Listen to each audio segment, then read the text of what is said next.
जोधपुर के बहुचर्चित ब्यूटिशियन अनीता चौधरी हत्याकांड को लेकर एक के बाद एक चौंकाने वाले खुलासे हो रहे। अब इस हत्याकांड का एक सीसीटीवी फुटेज सोशल मीडिया पर वायरल हो रहा है, जिसके बाद इस मामले पर कई नए सवाल खड़े हो गए हैं। बता दें कि अनीता की मौत का सच जानकर हर कोई हैरान है। अब तक मिली जानकारी के मुताबिक आरोपी गुलामुद्दीन ने अनीता को बेहोश कर उसकी हत्या की और उसे 6 टुकड़ों में काटा, जिसके बाद उसे 10 फीट गहरे गड्ढे में गाड़ दिया। दिल को दहलाकर रख देने वाले इस हत्याकांड से न केवल जोधपुर बल्कि पूरा राजस्थान स्तब्ध है। इस मामले को पुलिस लूटपाट से जोड़कर देख रही है। हालांकि मृतका अनीता के परिजन पुलिस की जांच पर सवाल उठा रहे हैं और लगातार धरने पर बैठे हैं, क्योंकि अनीता गुलामुद्दीन पर पूरा विश्वास करती थी। अगर उसे अनीता को लूटना ही होता तो वह बड़ी आसानी से लूट सकता था। दोनों एक दूसरे के घर और दुकान पर आया जाया करते थे।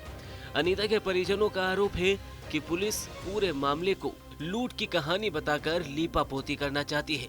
वे केस की गहराई में जाने की कोशिश नहीं कर रही। वहीं अनीता चौधरी के पति मनमोहन चौधरी ने बताया कि दोपहर को मेरी पत्नी से मेरी बात हुई थी, लेकिन थोड़ी देर बाद मैंने कॉल लगाया तो फोन स्विच ऑफ आ रहा था।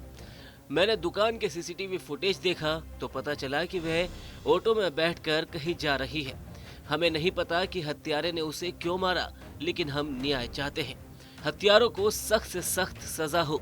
इसके साथ ही अनीता के पति ने बताया कि जिन कपड़ों में अनीता सीसीटीवी में ऑटो रिक्शा में बैठकर जाती हुई दिखाई दे रही है, बॉडी के ऊपर वे कपड़े नहीं हैं। ऐसे में मर्डर की गुत्थी और ज्यादा उलझती जा रही है। इस हत्याकांड में पुलिस ने माना कि हत्या और साक्ष्य मिटाने में गुलामुद्दीन की पत्नी आबिदा भी शामिल है। हालांकि अभी तक गुलामुद्दीन पुलिस की गिरफ्त से बाहर है।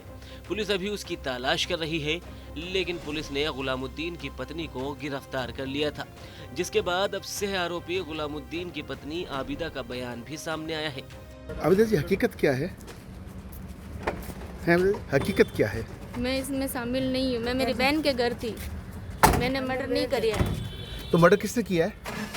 गुलामुद्दीन को पता है। गुलामुद्दीन को पता है। लेकिन क्या हुआ था उस रात? हुआ मैं क्या मेरी था? बहन के घर थी। मैं उसमें शामिल नहीं थी। उधर खासा तो गुलामुद्दीन ने किया मर्डर? आपको मालूम था वैसे कर रहा है गुलामुद्दीन वो? को सब मालूम है मर्डर का। ये क्या घटना हुई? क्या थी? क्या खिलाया था? क्या पिलाया था? चलो बैठो ना यार, क्या उन्होंने ही कहा था कोई आदमी लाऊंगा, ऐसे करूंगा। उन्होंने ही कहा था। उनको ही सब पता है। मैं बेकसूर हूँ। मेरी बच्चियाँ भी बेकसूर है। अब यहाँ ये भी जान लीजिए कि आखिर इस घटना का खुलासा कैसे हुआ। दरअसल गुलामुद्दीन की पत्नी और बच्चों से सख्ती से पूछताछ की गई तो उसने बताया कि अनीता को उन्होंने घर के पास ही जेसीबी से गड्ढा खोदकर 6 टुकड़े कर गाड़ दिया था। आरोपी की पत्नी द्वारा घटनास्थल की शिनाख्त करने के बाद पुलिस ने जेसीबी से गड्ढा खोदा और शव को बरामद कर लिया। अनीता के शव की हालत देखकर पुलिस भी हैरान हो गई थी।